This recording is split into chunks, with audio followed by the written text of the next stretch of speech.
Thanks, Lascan Corley. Over 4 years ago, Sláinte promised, quote, Sláinte Care, quote, universal single-tier service where patients are treated on the basis of health need rather than on ability to pay.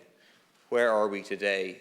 A further embedded, deeply unequal two-tier system, the weaknesses of which were badly exposed by the pandemic. Almost 1 million people on hospital waiting lists, overworked and underpaid staff in our hospitals, and huge amounts of public money ending up in the private healthcare system through, for example, the National Treatment Purchase Fund. Then you have the resignations of Laura McGahey and Tom Keane from the Sláinte Care Implementation Advisory Council, and then Professor Geraldine McCarthy, Chair of the Board of the South-South-West Hospital Group. In her resignation letter, she wrote that I've waited a long time for developments led by successive ministers for health and government. However, recent information and my own experiences tell me we are no nearer to the required reform than where we were 6 years ago. Is the government actually committed to what was in Sláinte Care, or is it just politically expedient to say you agree with it? Okay, thank you, Lascan Corley.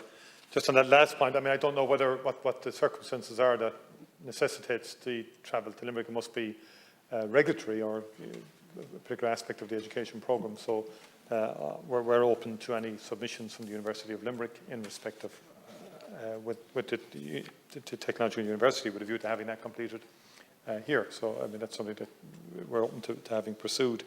Deputy Murphy raised the issue of the health needs and Sláinte Care, and just to simply say that a lot of progress has been made. I mean, Deputy Lahart raised the issue of extra hospital beds, for example, and in the generality debate that's ensued, I mean, there's about 800 additional hospital beds this year, additional.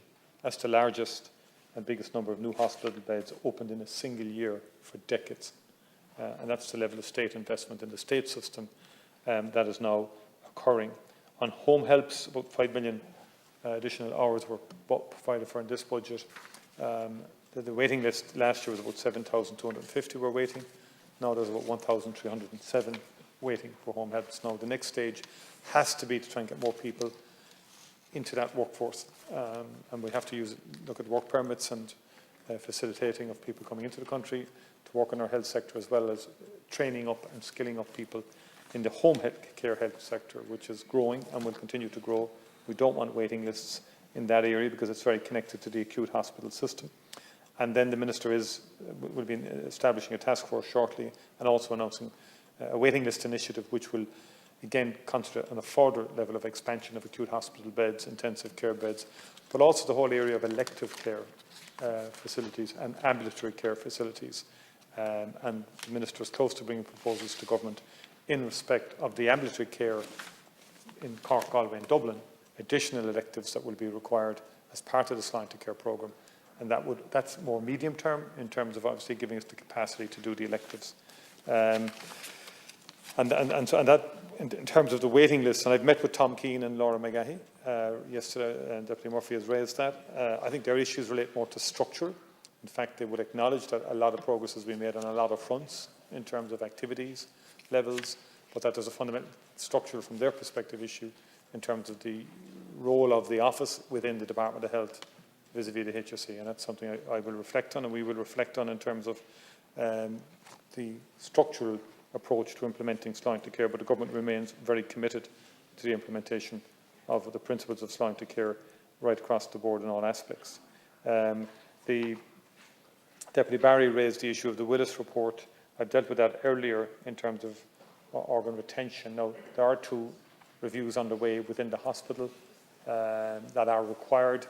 It was not in accordance with the guidelines and the rules and regulations laid out by the HSE itself in respect of the retention of organs, particularly in respect of post-mortems, and the need to have full consent with the parents in terms of what happens after the post-mortem and return of the organs to the parents for either burial or for cremation.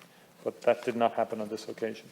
And as I said earlier, the Minister is seeking assurances that this was not a practice across other hospital sites during the pandemic, and he obviously hasn't got a response to that yet, but is hoping to get a response to it. Deputy Boyd Barrett raised the Monkstown situation. Again, I'll talk to the Minister for Health in relation to that. In terms of that could be a medical council issue. It could be a regulatory issue in terms of that. Would be my own observation. If not, well, my view is if there's no alternative and the 72-year-old is here hale and hearty, then common sense should prevail and provision should be made for it.